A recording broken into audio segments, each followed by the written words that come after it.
নমস্কার বন্ধুরা, আমাদের আজকের উপস্থাপনা সমরেশ মজুমদার রচিত ৮ কুঠুরি ৯ দরজা। দুরন্ত গতিতে লাল মারুতিটা ছুটে যাচ্ছিল। তখন আকাশের শেষ বিকেলের চোরা আলো ৫০-এর রূপসীর হাসির মতো অপূর্ব মায়াময়। পাহাড়ি রাস্তার একদিকে পাথরের আড়াল, অন্যদিকে আদি অন্ত সেই আকাশ আর আকাশ। রাস্তাটায় আপাতত কোনো বাঁক নেই বলে গতি বাড়ছিল গাড়ির। হাওয়ারা পৃথার শ্যাম্পু ধোয়া চুলে ঢেউ তুলেছিল ইচ্ছে মতন। স্টিয়ারিংয়ে বসে সজ্জনের মনে হচ্ছিল যে সে বিজ্ঞাপনের ছবি দেখছে। হঠাৎ গাড়ির গতি কমে গেল। পৃথাকে বিস্মিত করে ব্রেকে চাপ দিয়ে সজ্জন বলল, এই আমাকে একটু আদর করবে? সঙ্গে সঙ্গে দুহাত বাড়িয়ে সমুদ্র হয়ে এলো পৃথা। নিজেকে খড়কুটো ভাবতে ওই সময় কি আরামই লাগে। সব মেয়ে কি পৃথার মতো এরকম আদর করতে পারে? সজ্জন কোথা যেন পড়েছিল, ঈশ্বর জন্মলগ্নেই বাঙালি মেয়েদের শরীর এবং মনের সংকোচ শব্দটাকে এঁটে দিয়েছেন। পৃথা ব্যতিক্রম, তাই আনন্দ। ঝড় থেমে যাবার পরও যেমন হাওয়ারা বয়ে যায়, তেমনি পৃথা বলল, আই লাভ ইউ। ওইভাবে নয়। তার মানে? ওই পাহাড়ের দিকে মুখ করে চিৎকার করো শব্দ তিনটে, পাহাড় আমাকে শোনাবে। ঝটপট দরজা খুলে নেমে গেল পৃথা। শূন্য চরাচরে শুধু নিড়ে ফেরা পাখিরাই এখন সঙ্গ দিচ্ছে। কোথাও গাড়ি নেই, মানুষ তো বহু দূরের। পৃথা মুখ তুলে শেষ শক্তি দিয়ে যখন তিনটি শব্দ উচ্চারণ করল, তখন তার নাভিতে ঈষৎ কুঞ্চন, আর সমস্ত আকাশ গেয়ে উঠল সেই গান। প্রতিধ্বনি মিলিয়ে যাওয়ার আগেই সে ঘুরে দাঁড়ালো। আর তুমি? তুমি আমার ভাঙা দাওয়াই স্বর্ণচাপা রাজেন্দ্রাণী। ফ্যান্টাস্টিক!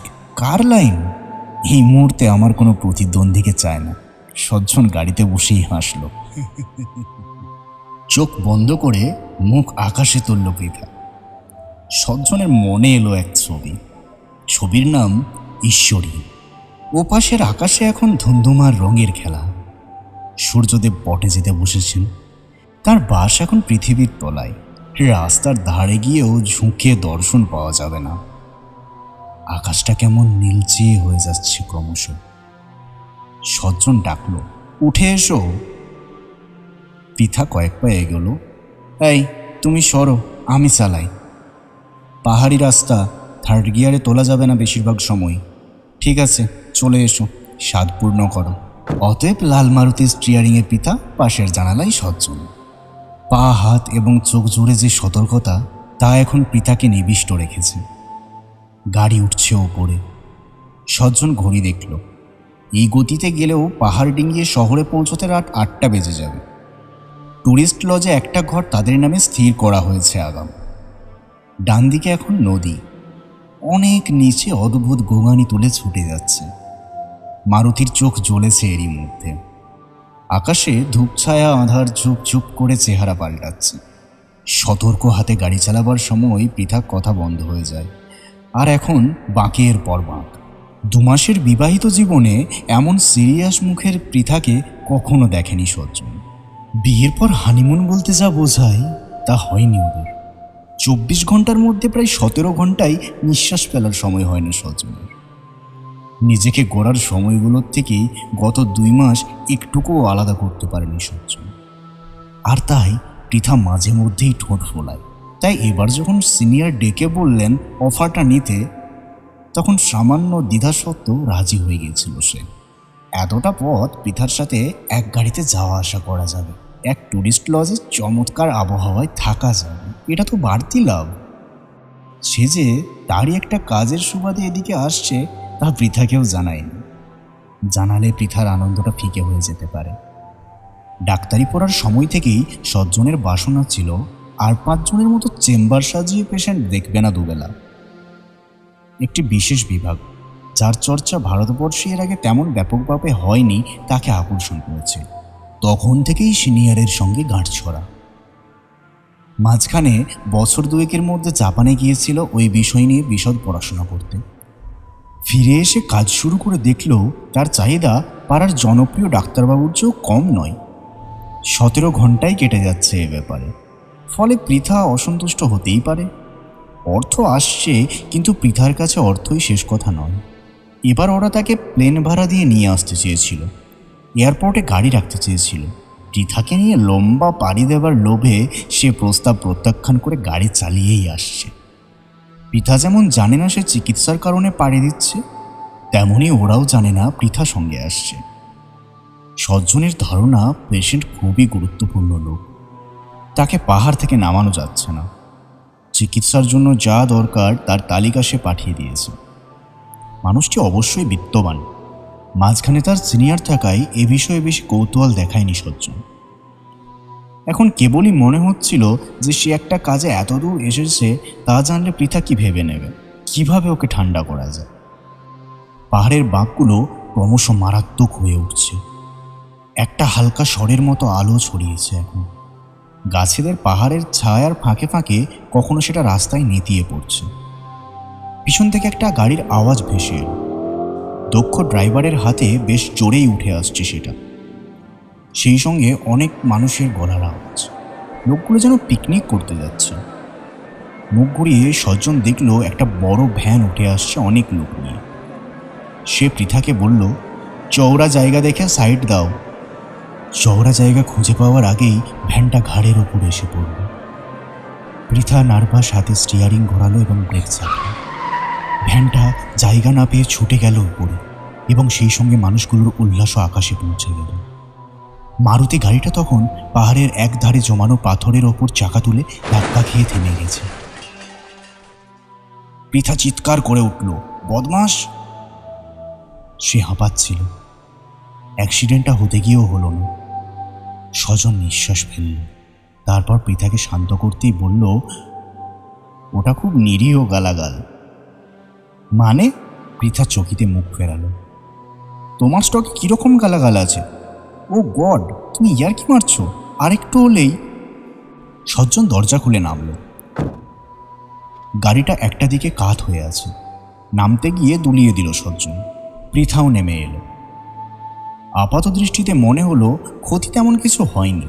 দুজনে ধরাধরি করে পাথরটার থেকে নামিয়ে আনলো গাড়িটা। সজ্জন বলল, লোকে ঠাট্টা করে বলে মুড়ির টিন, ভারী হলে সারা রাত এখানেই বসে থাকতে হতো। আচ্ছা, এবার যদি অনুমতি দাও আমি চালাতে পারি। কথা না বাড়িয়ে পৃথা গাড়িটাকে ঘুরে এলো এপাশের দরজায়। এসে নাক টেনে বলল, পেট্রোলের গন্ধ পাচ্ছি। গন্ধ সজ্জনও পেয়েছিল। সামান্য ঠেলতেই দেখা গেল পেট্রোল পড়ছে টপ টপ করে। গাড়ির পেট্রোল ট্যাঙ্কটা ফুটো হয়ে গেছে নিশ্চয়ই।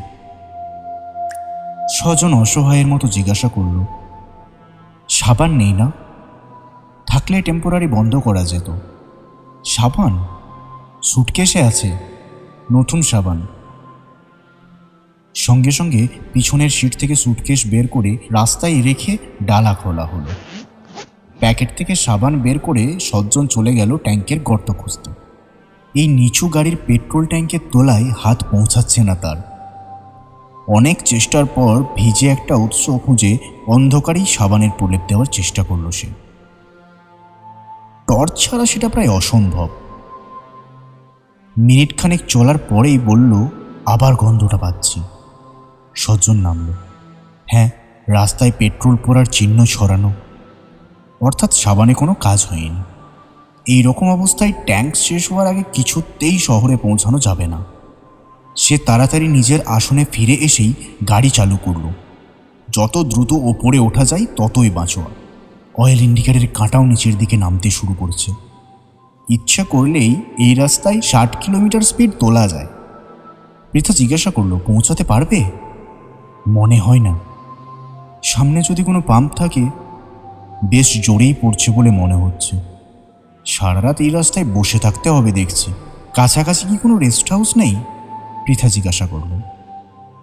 সজ্জন হেসে ফেলল, কিন্তু তার চোখ বলে দিল সময় বেশি নেই। পেট্রোল পোড়ার সঙ্গে পাল্লা দিয়ে গাড়ি ছোটালে বড়জোর 10 কিলোমিটার যাওয়া যায়। এখন যতটুকু যাওয়া যায় ততটুকুই লাভ। খানিকটা এগোবার পরেই প্রাইভেট লেখা একটা বোর্ড তার নজরে এলো। পাশ দিয়ে একটা কাঁচা রাস্তা উপরে চলে গিয়েছে। একটুও না ভেবে সে গাড়িটা ওই রাস্তায় তুলে দিল। ইঞ্জিন খানিকটা আপত্তি করে উপরে উঠেই প্রায় সমান পথ পেয়ে গেল। দুপাশে জঙ্গল এবং পথটা সরু। মিনিট 5 যাওয়ার পর হঠাৎ স্থির হয়ে গেল গাড়িটা। পৃথার মুখ থেকে ছিটকে এলো, শেষ? মালুম হচ্ছে। তুমি এদিকে এলে কেন? বড় রাস্তায় থাকলে অন্য গাড়ির হেল্প পেতাম। সজ্জন বলল, ভাবলাম কাছে পিঠে কোনো বাড়ি আছে। Bad luck. চারপাশে বড় গাছের জঙ্গল, সরু পথটা ডান দিকে বেঁকে গিয়েছে। সজ্জন হেডলাইটটা নিভিয়ে দিতেই অপূর্ব এক আলো ফুটল চরাচরে। চাঁদ উঠেছে পাহাড়ি আকাশে। গোলাকার চাঁদ নয়, ফলে তার আলোয় বিক্রম নেই। গাছেদের শরীরে পাহাড়ে পাথরের মতো নেতিয়ে আছে, কিন্তু অদ্ভুত মায়াময়। সজ্জন বলল, ফ্যান্টাস্টিক। পৃথা জানালা দিয়ে দেখছিল, দেখে মুগ্ধ হচ্ছিল। মুখ না ফিরিয়ে সে বলল, এমন চাঁদকেই বোধ হয় ঘুম ঘুম চাঁদ বলে। সজ্জন বলল, আমি বাজি ধরে বলতে পারি, বড় রাস্তায় থাকলে তুমি পরিবেশের সাক্ষী হতে পারতে না। এই একটা কিসি দেবে? না, আমি এখন চুপচাপ চাঁদ দেখব, পৃথা ঘোষণা করল। সজ্জন এবার জঙ্গলের দিকে তাকালো। অদ্ভুত সব আওয়াজ ভেসে আসছে। পাখি এবং পতঙ্গরা স্বরাজ্যে স্বাভাবিক হয়ে আছে। রাস্তার মুখে প্রাইভেট বোর্ড টাঙানো ছিল, অতএব কাছে পিঠে বাড়ি থাকতে বাধ্য। কত দূরে? নেমে দেখতে হয়। সে জিজ্ঞাসা করল, তুমি হাঁটবে? কোথায়? আশ্চর্য, এভাবে বসে থাকবে নাকি? কাছেই বাড়িটা রয়েছে, তুমি কি করে জানবে? থাকাটাই স্বাভাবিক। সজ্জন গাড়ি থেকে নামছিল। আমি একা বসে থাকবো নাকি? জানালার কাঁচ তুলে দিয়ে দরজার হাতলে চাপ দিল পৃথা। জ্যোৎস্নায় পথ দেখা যাচ্ছে। কয়েক পা হাঁটতে না হাঁটতেই পৃথার গলার গান ফুটল, অথচ স্পষ্ট গলায় সে চাঁদের গান গাইতে লাগলো সজ্জনের একটা হাত জড়িয়ে। বাঁকটা ঘুরেই ওরা দাঁড়িয়ে গেল। পরিষ্কার একটা ভ্যালির ওপর ঝকঝকে বাংলোটা ছবির মতো দাঁড়িয়ে। দূর থেকেই জ্যোৎস্নামাখা বাংলোটাকে ওদের ভালো লেগে গেল। সামনে একটা লম্বা বারান্দা রয়েছে, কিন্তু কোনো ঘরে আলো জ্বলছে না। জানালার কাঁচগুলো অন্ধকার। কেউ নেই? পৃথার গলায় বিস্ময়। না থাক, দরজা খুলতে পারলেই হলো। মনে হচ্ছে একালের কোনো সাহেবের বড় লোকের গ্রীষ্মবাস। গাড়িটাকে ওখানে রাখা কি ঠিক হবে? চলো ঠেলে বাংলোর সামনে নিয়ে আসি। ওরা ফিরল। এখন সমস্যাটা অনেক হালকা মনে হচ্ছে। ঘড়িতে বেশি রাত হয়নি। ওরা গাড়িটার কাছে পৌঁছে ঠেলতে লাগল। হালকা গাড়ি, সহজেই চলতে শুরু করলো সেটা। বাঁকের কাছে পৌঁছানো মাত্র আওয়াজটা কানে এলো, রাগী জানোয়ারের হুঙ্কার। পৃথা চাপা গলায় বলল, কিসের আওয়াজ? জীবনে প্রথমবার ঠিক সিদ্ধান্ত নিতে পারল সজ্জন। চটপট গাড়িতে উঠে বসো। সে দরজা খুলে ভেতরে ঢুকতেই পৃথাও পাশের আসনে চলে এলো। আওয়াজটা ক্রমশ এগিয়ে আসছে। সজ্জন হেডলাইট চালল এবং তখনই প্রমাণ সাইজের একটা চিতাবাঘ গম্ভীর জালে এসে দাঁড়াল, যেখানে একটু আগেই তারা দাঁড়িয়েছিল। গাড়ির দিকে হিংস্র চোখে তাকিয়ে আছে জন্তুটা। পৃথা দ্রুত সরে আসার চেষ্টা করলো সজ্জনের কাছে। আমার ভয় করছে। কথা বলো না, আমরা গাড়ির ভেতরে আছি। ওই দেখো, ওটা এগিয়ে আসছে। সজ্জন দেখল। হঠাৎ মনে হলো হেডলাইটের আলো চিতাকে রাগী করে তুলতে পারে। সজ্জন হেডলাইট নিভিয়ে দিতেই জঙ্গলটা যেন আদিম হয়ে উঠল। বাঘটাকে দেখা যাচ্ছে, গাড়ির 10 হাত দূরে দাঁড়িয়ে রয়েছে। হয়তো আলো আঁধারের রহস্য বোঝার চেষ্টা করছে। একটা রাতের পাখি আওয়াজ করে উড়ে গেল। সজ্জন ঘামছিল।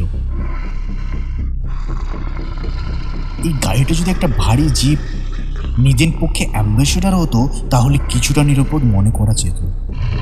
মারুতির শরীরটাকে চিতা খেলনা বলে মনে করতে পারে। যদিও কাছে আসার পর চিতাটাকে বেশি বড় বলে মনে হচ্ছে না, তবু স্বস্তি পাওয়ার কোনো জায়গা নেই। স্বজন শরীরে চাপ অনুভব করল। পৃথা গিয়ার টপকে তার বুকের কাছে চলে এসেছে। ওর শরীরের মিষ্টি গন্ধ এখন সর্বাঙ্গে টের পাচ্ছে সে। পৃথার মুখ দেখার চেষ্টা করল সে। ভয়ে সাদা হয়ে গিয়েছে পৃথা। সে পৃথার মাথায় হাত বোলাল। ভয় পেও না, আমি আছি। তুমি কি করবে? মৃত্যুর মুখে দাঁড়িয়ে বলবো তুমি আছো, আমি আছি। ভালো লাগছে না, দেখো আসছে। চিতারা দোলকি চালে হেঁটে আসছিল। আলতো লাফে গাড়ির বনেটের ওপর উঠে দাঁড়ালো। বিশাল মুখে হাই তুলল। ও যখন বনেটের ওপর উঠল তখন গাড়িতে যেন ভূমিকম্প হলো। এবার চিতারা উঠে গেল ছাদে। সজ্জন ওপরে তাকালো। ছাদটা যেন সামান্য নিচু হয়ে গেল। পিছনের দিকে নেমে গেল চিতাটা। তারপরই হঠাৎ ছুটে এসে ধাক্কা মারল পৃথার জানালায়। সঙ্গে সঙ্গে গাড়িটা ছিটকে গিয়ে একটা গাছের গুড়িতে আটকে স্থির হল। পৃথা চিৎকার করে উঠল আর স্বজন দ্রুত বলে উঠল, দরজা লক করো তাড়াতাড়ি। হুড়মুড়িয়ে পৃথা দরজার কাছে সরে গিয়ে লক হাতড়াতে লাগলো। জানালার ওপাশে চিতার মুখ। কয়েক সেকেন্ড লকটাকে খুঁজে পাচ্ছিল না পৃথা। শেষ পর্যন্ত সেটাকে চেপে দিয়ে দু হাতে মুখ ঢাকল। চিতাটা সরে গেল খানিকটা, তারপর লাফ দিল। মাথার ওপর দরাম শব্দটা যেন বোমা ফাটার চেয়েও ভয়ঙ্কর। গাড়ির ছাদটা যে অনেকটা বসে গিয়েছে তা সহজেই বুঝতে পারল সজ্জন। এই গাড়ি বেশিক্ষণ চিতাকে সামলাতে পারবে না। এখনো কাছে আঘাত করার বুদ্ধি ঢোকেনি চিতার মাথায়। সেটা করলেই তাদের সব আড়াল শেষ। রাজকীয় ভঙ্গিতে চিতারা নেমে এলো বনেটের ওপর।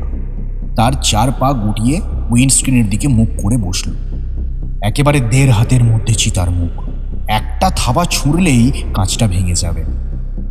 তারপর কয়েক সেকেন্ডের মধ্যেই ওদের দুজনের শরীর কেউ খুঁজে পাবে না। একটা কিছু করা দরকার। এভাবে চুপ করে ওর শিকার হওয়ার কোনো মানেই হয় না। চিতাটা জল জল চোখে এখন পৃথার দিকে তাকিয়ে আছে। একটু যদি নড়াচড়া দেখতে পাই তাহলেই আক্রমণ করবে। অতএব যেটুকু সময় পাওয়া যায় ততটুকুই জীবন। খালি হাতে এই জন্তুটার সঙ্গে লড়াই করার কোনো সুযোগ নেই। গাড়িতে কোনো অস্ত্রও নেই, শুধু একটা লম্বা স্ক্রুড্রাইভার রয়েছে। ওটা নিয়ে কিছুই করা যাবে না। বসে থাকতে চিতারার যেন ঝিমুনি এলো। থাবার ওপর মুখ রেখে সে চোখ বন্ধ করল। আরো একটু সময় পাওয়া যাচ্ছে তাহলে। এভাবে শিকার সামনে রেখে চিতারা ঘুমাচ্ছে কেন? সজ্জনের মনে হলো প্রাণীটা খুব একা এবং বেশ খিদে পেয়েছে। অনেকদিন পরে দুটো ভালো খাবার সামনে রেখে একটু ঘুমিয়ে নিচ্ছে, মেজাজ করে খাবে বলে। সে আর চোখে পৃথার দিকে তাকালো। পৃথা সেই একই ভঙ্গিতে সিটে হেলান দিয়ে পড়ে আছে। ও কি অজ্ঞান হয়ে গিয়েছে? হঠাৎ কাছাকাছি একটা শব্দ হতেই চিতা চকিতে মুখ তুলল। ঘাড় ঘুরিয়ে শব্দের উৎস খুঁজল। তারপর সোজা হয়ে দাঁড়ালো। সজ্জনের মাথায় সেই মুহূর্তে চিন্তাটা চলকে উঠতেই হাত চলে গেল সুইচে। সঙ্গে সঙ্গে মারুতিটা ঘর ঘর করে আওয়াজ করে তুলল বনেট কাঁপিয়ে। আর সেই শব্দ পায়ের তলায় পেতেই লাফ দিয়ে পাশের জঙ্গলের ভেতরে ঢুকে গেল চিতাটা। প্রাণীটিকে এই প্রথমবার ভয় পেতে দেখল সজ্জ। সে ক্রমাগত ইঞ্জিন চালু করে রাখার চেষ্টা করে যেতে লাগলো। পেট্রোলের অভাবে গাড়িটা নড়ছিল না একটুকু। সে হেডলাইট জ্বেলে দিল। ব্যাটারি ডাউন হোক, সে শব্দ করে যাবে। কি করছো? ফ্যাসফ্যাসে গলায় পৃথা জিজ্ঞাসা করল। চুপ করো। মিনিট 3 আওয়াজ করার পর সজ্জন থামল। চিতাটা আর সামনে আসেনি। হয়তো ঝোপের আড়ালে বসে লক্ষ্য করে যাচ্ছে। এতক্ষণে পেছনের আসনে নজর দেওয়ার অবকাশ পেল সজ্জন। দুটো সুটকেস রয়েছে সেখানে। একটা সুটকেস হাত বাড়িয়ে তুলে নিল সে। ভেতরে অপারেশন করার যন্ত্রপাতি রয়েছে। এগুলো দিয়ে চিতা মারার কথা পৃথিবীতে কেউ কল্পনা করেনি। হঠাৎ পিছনে একটা তীব্র ধাক্কা লাগলো। এবং সেই সঙ্গে চিতার গর্জন। আর সঙ্গে সঙ্গে সামনের দিকে গাড়িটা এগিয়ে যেতে লাগলো। চটপট স্টিয়ারিং ধরে ফেললো সজ্জন। চিতাটা ধাক্কা দিচ্ছে পেছন থেকে, সেই ধাক্কার তীব্রতায় গাড়িটা এগিয়ে যাচ্ছে সামনে। বাঁক ঘোরাতেই ভ্যালির মুখে এসে পড়ল গাড়িটা। এবার স্বাভাবিক নিয়মেই নিচের দিকে গড়িয়ে চলল অনায়াসে। ব্রেকে পা নয়, শুধু স্টিয়ারিং কন্ট্রোল করে গাড়িটাকে বাংলোর সামনে নিয়ে এলো সজ্জন। এতটা পথ পেট্রোল ছাড়াই তারা যেভাবে গাড়িটাকে নিয়ে আসতে চেয়েছিল তার থেকে অনেক দ্রুত বেগে পৌঁছতে পারবে। ব্রেকে চাপ দিয়ে গাড়িটা থামিয়ে পেছনে তাকালো সজ্জন। চিতাটা দূরে দাঁড়িয়ে অবাক হয়েই বোধহয় এদিকে তাকিয়ে আছে। 1 মিনিট, 2 মিনিট, শেষ পর্যন্ত ফিরে গেল সেটা জঙ্গল। 5 মিনিটের মধ্যেও তার কোনো সাড়া শব্দ পাওয়া গেল না। সজ্জন তাকালো পৃথার দিকে। দৌড়াতে পারবে? দৌড়াবো? এক দৌড়ে বারান্দায় চলে আসবে আমি বলা মাত্র। তুমি কোথায় যাচ্ছ? ওই দরজাটা খুলতেই হবে। কি করে খুলবে? তোমার কাছে তো চাবি নেই। আর ওটা যদি ফিরে আসে? এলে আসবে, এভাবে মরে যাওয়ার কোনো মানে হয় না। সুযোগ নিতেই হবে। বলতে বলতেই স্ক্রুড্রাইভারটা হাতে নিয়ে দরজা খুলে নিচু হয়ে গাড়ির সামনেটা ঘুরে বারান্দায় চলে এলো সে। একবার পিছন ফিরে দেখল ঢালু মাঠটায় কোনো প্রাণী নেই। দরজায় বড় তালা ঝুলছে। দ্বিতীয় দরজায় চলে এলো সে। ভেতর থেকে বন্ধ। ওপরের কাঁচে সজোরে আঘাত করতেই সেটা ভেঙে পড়ল। হাত ঢুকিয়ে ছিটকিনি নেওয়ালো সে। এবার দরজা খুলল। সে চাপা গলায় ডাকল, এসো। পৃথা দরজা খুলতে গিয়ে হতভম্ব। দরজা খুলছে না। সজ্জন দূর থেকেই বুঝল চিতার আঘাতে দরজাটা বেঁকে গিয়েছে। সে পৃথাকে তার দরজা দিয়ে বেরিয়ে আসতে দেখল।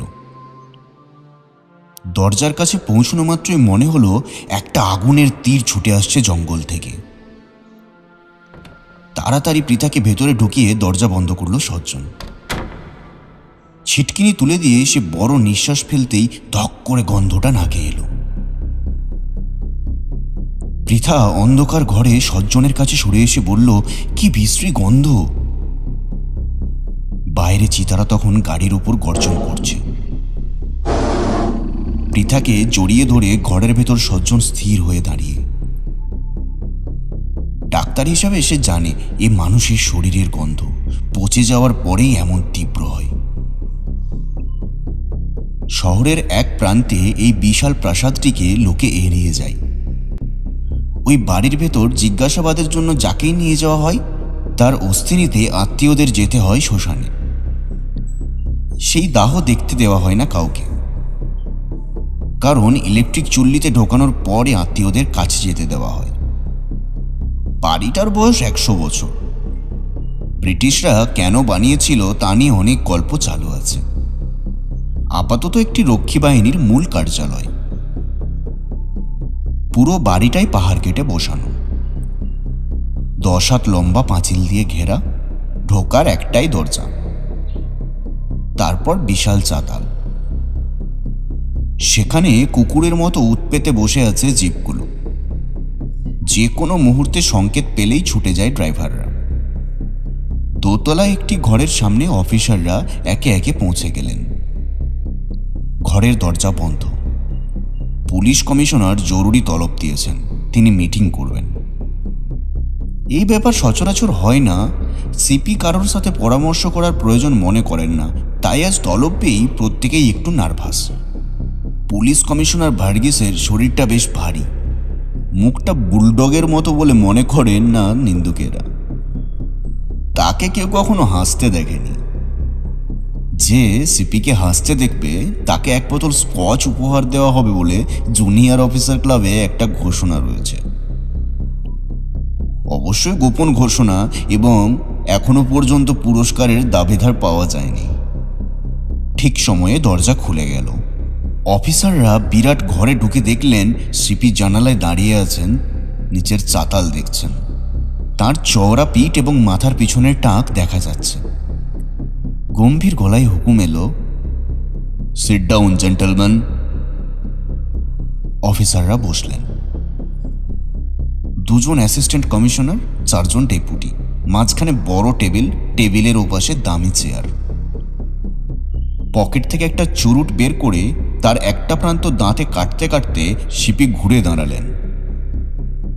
আমার কি দুর্ভাগ্য তোমরা জানো? অ্যাসিস্ট্যান্ট কমিশনারের মধ্যে যিনি সিনিয়র তিনিই জবাব দেওয়ার অধিকারী, কিন্তু জবাবটা তারও জানা ছিল না। সিপি নিজের চেয়ারে এসে সময় নিয়ে চুরুট ধরালেন। ঘরে দেওয়াল ঘড়ির আওয়াজ ছাড়া কোনো শব্দ ছিল না।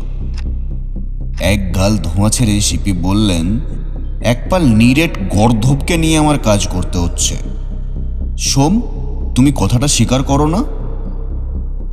অপমানটাকে হজম করে নেওয়া হয় এখন অভ্যেসই চলে এসেছে। সোম ঠোঁট চেটে নিলেন। স্যার, আমরা চেষ্টা করছি। চেষ্টা? ও, আমি অনেকবার বলেছি আমার চাই অ্যান্ড প্রোডাক্ট। তুমি অনেক চেষ্টা করে যদি 0 পাও তাহলে আমি তোমাকে বাহবা দেব না। তোমাদের তো মজা, খাচ্ছ দাচ্ছ, ক্লাবে গিয়ে ফুর্তি করছো, অসহ্য। সোম বললেন, আমার বিশ্বাস চিতা আর বেশি দিন বাইরে থাকবে না। কিসে তোমার এই বিশ্বাস এলো সোম? আমরা চারপাশ থেকে ওকে ঘিরে ফেলেছি, পাশের পাহাড়টাতেই ওকে থাকতে হয়েছে। এই শহরে ঢুকতে গেলে অনেকগুলো পুলিশ চৌকি পেরিয়ে আসতে হবে, আর সেটা সম্ভব না, গম্ভীর গলায় বললেন সোম। পাশের পাহাড়ে চিতাটা আছে আর তুমি এখানে বসে কেন? স্যার, অত বড় পাহাড়, জঙ্গলে চিরুনি অপারেশন চালাতে গেলে যে ফোর্স দরকার তা আমাদের নেই। ও সহজেই পালিয়ে যেতে পারে। ধরো ও এলো না, এই শহরে ঢুকলো না, তাহলে? এখানে না এসে পারবে না স্যার। কেন? এখানকার মানুষ ওকে ভালোবাসে। কে বললো এই খবর? পরশুদিনের উৎসবে কত লোক জমবে শহরে? 1,10,000 অনুমান করা যাচ্ছে। তার মানে প্রায় প্রতিটি রাস্তায় লোক ঠিক করবে। উপায় নেই স্যার, ধর্মীয় উৎসব বন্ধ করা যায় না। আর সেই জনসমুদ্রে যদি তোমার চিতা মিশে থাকে, তুমি তার ল্যাজও ছুঁতে পারবে না। এই পরশু দিনটার কথা ভেবে আমার ঘুম চলে গিয়েছে। কখন কোন দিক থেকে আক্রমণ হবে কেউ জানি না। দ্বিতীয় অ্যাসিস্ট্যান্ট কমিশনার উসখুস করছিলেন। নীরবে সোমের অনুমতি নিয়ে তিনি বললেন, স্যার, একটা ব্যাপার লক্ষণীয়। গত 1 মাস চিতা চুপচাপ আছে। বেশ তো, নাকে তেল দিয়ে ঘুমাও। যে কোনো স্তব্ধতা মানে বড় আক্রমণের প্রস্তুতি। আমি অনেকবার ভেবেছি লোকটাকে সবাই চিতা কেন বলে। সোম বললেন, ও চিতার মতো ধূর্ত তাই। সিপি ঠোঁট মুচড়ালেন। তোমরা কেউ চিতা দেখেছ? হ্যাঁ স্যার, পাশের জঙ্গলে একটা চিতা আছে। লোকে অবশ্য তাকে পাগলা চিতা বলে থাকেন। সোম জানালেন। 8 বছর পর যখন আমি অবসর নেব তখনও তোমার 1 বছর চাকরি থাকার কথা। তুমি সিপি হলে ফোর্সের অবস্থা কিরকম হবে তা ভাবলেই শিউরে উঠতে হয়। সোম, চিতা একটি বিরল প্রাণী। যাদের লোক চিতা বলে তারা ছোটখাটো সাইজের বাঘ, লেপার্ড। চিতা নয়, শুধু মুখের দাগে নয়, ওর চাল চলনই আলাদা। পৃথিবীর সর্বত্র চিতা কমে আসছে। আমি প্রমাণ করতে চাই তোমাদের এই লোকটি লেপার্ড হলেও হতে পারে, কিন্তু চিতা নয়। গত 3 বছরে ও কটা খুন করেছে? সোম বললেন, 22টা। সবগুলো অবশ্য নিজে নয়। পুলিশের একজন সেপাই কিছু করলে জবাবদিহি আমাকে দিতে হয়। আর আমরা ওদের কজনকে ধরতে পেরেছি? 3 জনকে। ধরা মাত্রই আত্মহত্যা করেছে তারা। কি সুন্দর লড়াই। তুমি যদি চিতা হতে আর পরশুদিন উৎসব থাকতো তাহলে তুমি কি চুপচাপ বসে থাকতে? সুযোগ নিতে না? ঢোকিলেন সোম।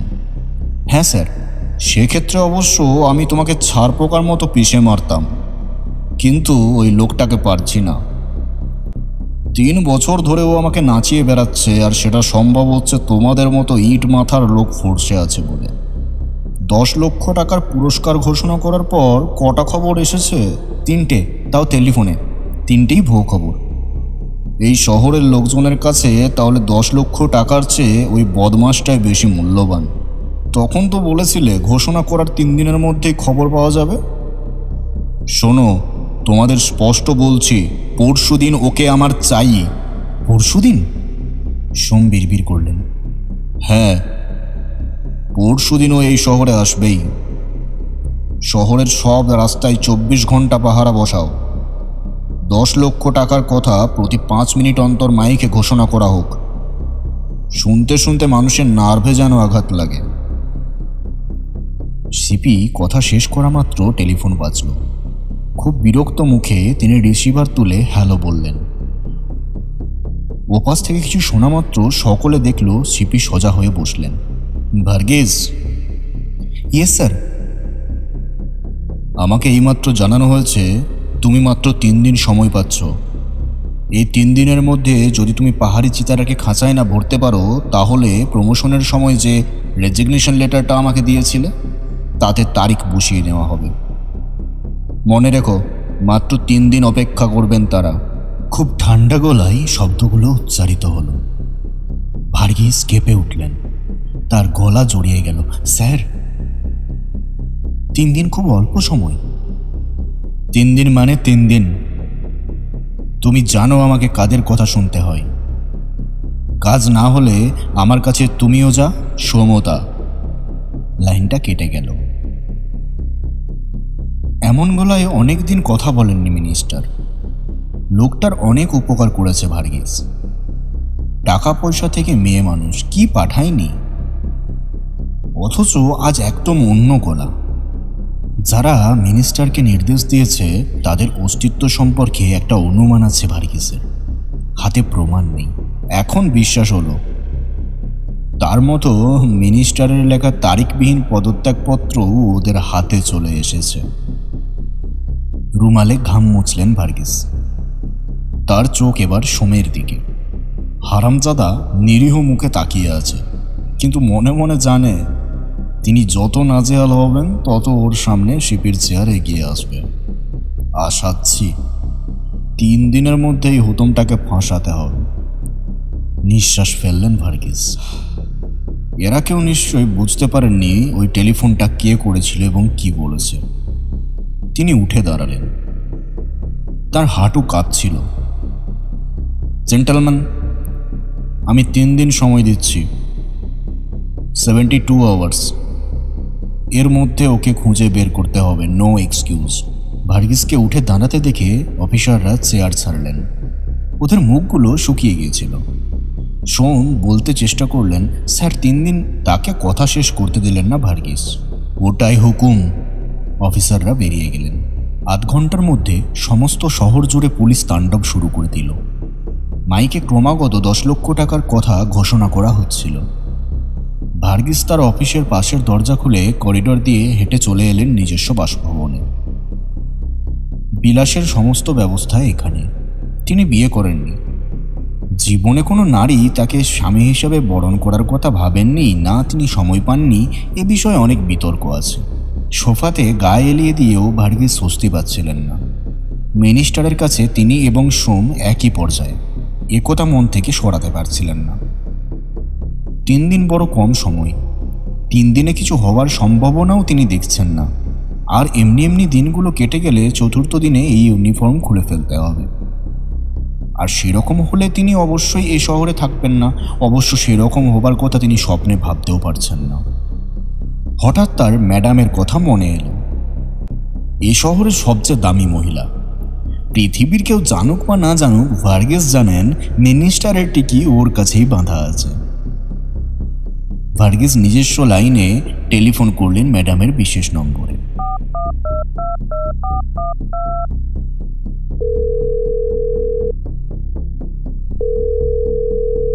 দুবার বাজতেই ম্যাডামের গলা পাওয়া গেল।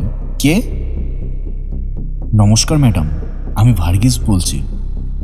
ও ভার্গিস, আমি তোমার জন্য দুঃখিত। আপনিও খবরটা জানেন? ভার্গিস অবাক। হাসির শব্দ বাজল। আপনি মানে? সরি ম্যাডাম, আমি অতীতের কথা মনে করিয়ে দিতে চাই না, কিন্তু আজ আপনার কাছে একটু সাহায্য আশা করতে পারি না? লোকটাকে ধরে ইলেকট্রিক চেয়ারে বসিয়ে দিলেই তো ল্যাঠা চুকে যায়। এখনো সেটা সম্ভব হয়নি। 3 দিন পর তোমাকে স্যাক না করলে মিনিস্টারকে পদত্যাগ করতে হবে। শোনো, আমার উপদেশ হলো এই 3 দিন চুটিয়ে জীবনটা উপভোগ করো। বাই। ম্যাডাম লাইন কেটে দিলেন। দেবেনই তো। যখন ওর হেলথ সেন্টার নিয়ে পাবলিক খেপে গেছিলেন তখন তিনিই বাঁচিয়েছিলেন। 6 মাস ধরে রোজ ভোর 3টে থেকে 4টে পর্যন্ত বর্ডার থেকে সেপাই সরিয়ে নিয়েছিলেন যাতে ম্যাডামের লোকজন বিনা বাধায় যাওয়া আসা করতে পারে। আর এইসব করেছিলেন মিনিস্টারের প্রফুল্ল রাখতে। ভার্গিসের হাত নিষ্পিস করতে লাগলো। একেবারে মূর্খের মতো তিনি কিছু করেননি, প্রমাণ রেখেছেন। সেগুলো এই ঘরের আলমারিতে মজুদ আছে। যদি পদত্যাগ করতে হয় সেগুলোকে আর আগলে রাখবেন না। ভার্গিস টেলিফোন তুললেন। সোম, নিচে এসো, শহরটাকে দেখব। তৈরি হয়ে নিলেন ভার্গিস। হ্যাঁ, সোম এর মধ্যে 2 দিন ম্যাডামের ওখানে গিয়েছে এই খবর তিনি পেয়েছেন। হেলথ ক্লিনিকে আরাম করতে পুলিশ অফিসারের যাওয়া নিষেধ আছে শুনেছেন, কিছু বলেননি। ঘর থেকে বেরিয়ে স্যালুট উপেক্ষা করতে করতে ভার্গিস মূল বারান্দায় চলে এলেন। তার হিলের শব্দে চারপাশের সেপাইরা তটস্থ হয়ে উঠেছিল। বাঁক ঘোরার সময় পোস্টারটা নজরে এল। এখানে এটাকে সেটে দেওয়ার বুদ্ধি কার হয়েছে? বরং এটাকে কোনো দেওয়ালে এঁটে দিলে কাজ হতো। নির্বোধের দল। পোস্টারটা চোখে পড়তেই তার পেটের ভেতরটা চিনচিন করে উঠেছিল। ওপরে লেখা 10 লক্ষ টাকা পুরস্কার। মাঝখানে লোকটার ছবি, ঠোঁটের মিচকে হাসিটা মারাত্মক। নিচে লেখা আকাশলালকে জীবিত অথবা মৃত চাই। 10 লক্ষ টাকা! আশ্চর্য, তবুও খবর নেই।